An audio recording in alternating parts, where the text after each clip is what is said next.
आता आपण पोहोचलोय मित्रांनो अजनी चौकाकडे जातो.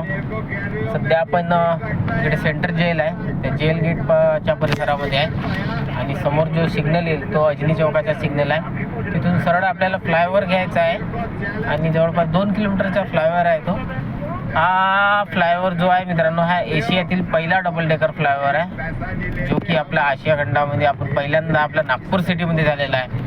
तर हे खूप गर्वनीय गोष्ट आहे आपल्यासाठी की आपल्या नागपूरमध्ये आपला डबल डेकर फ्लायओव्हर हा झालेला आहे.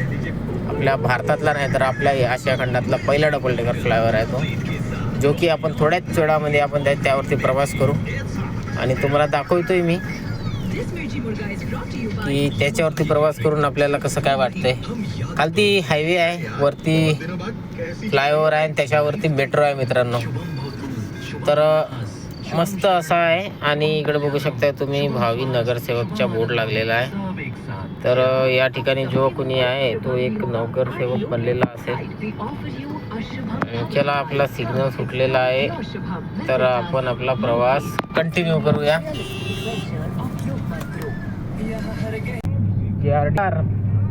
आणि हे आहे राजीव गांधी. समोर जो फ्लायओव्हर येईल आता मित्रांनो तो बेलतरोडी मनीषनगर आणि बेसासाठी जाणारा रोड आहे. तर तो फ्लायओव्हर इथून समोर निघून एक 500 मीटरवरती डाऊन होतो, जो की मनीषनगरमध्ये होतोय. तिथून तुम्ही मनीषनगर, बेसा, बेलतरोडी असं तुम्ही जाऊ शकता. जर तुम्ही त्या एरियात राहत असाल, तुम्ही या फ्लोअरवरून आले तर इथून लेफ्ट घ्यायचा आणि बेसा, बेलतरोडी, मनीषनगरकरिता इथून जाता येते. आणि याच ब्रिजच्या खालून अंडरपास सुद्धा आहे मित्रांनो, तिथून 4 व्हीलर आरामात जाते. जास्त हायटेड गाड्या जसे पिकअप झाले, ट्रक झाले यांना तिथं बंधन आहे. आणि आपण पोहोचलेलो आहे मित्र आता एअरपोर्टच्या सिग्नलवरती. तिथून आपण आतमध्ये जाऊ एअरपोर्टला. तर एअरपोर्टची शूटिंग करणं हे बंधनकारक आहे. तर आपण इथपर्यंत आपला प्रवास शूट केलेला आहे.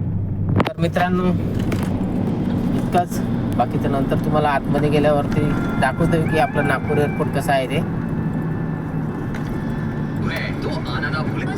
भेटूया आतमध्ये गेल्यावर.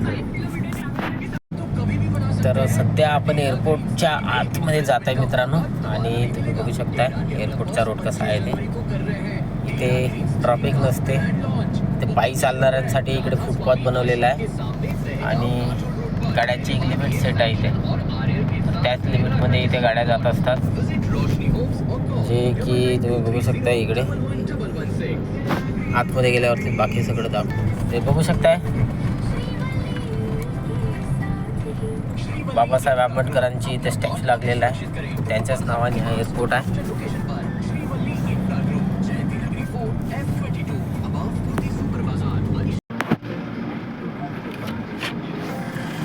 तर अशा प्रकारे रेट बघू शकताय. 5 मिनिटाची आहेत. मी प्रायव्हेट कारचे 360 रुपये, टू व्हीलर. तर असा हा एअरपोर्टचा परिसर आहे मित्रांनो. इकडे एक रूम आहे, इकडे एक टायगर बनवलेला आहे, नाही दिसणार बहुतेक. आणि बघू शकता परिसर एअरपोर्टच्या आतमधला. आणि आपण आता थांबलो आहे अरायवलवरती सरांची वाट पाहायला. तर चला भेटूया आपल्या नेक्स्ट ब्लॉगमध्ये. जय श्रीराम.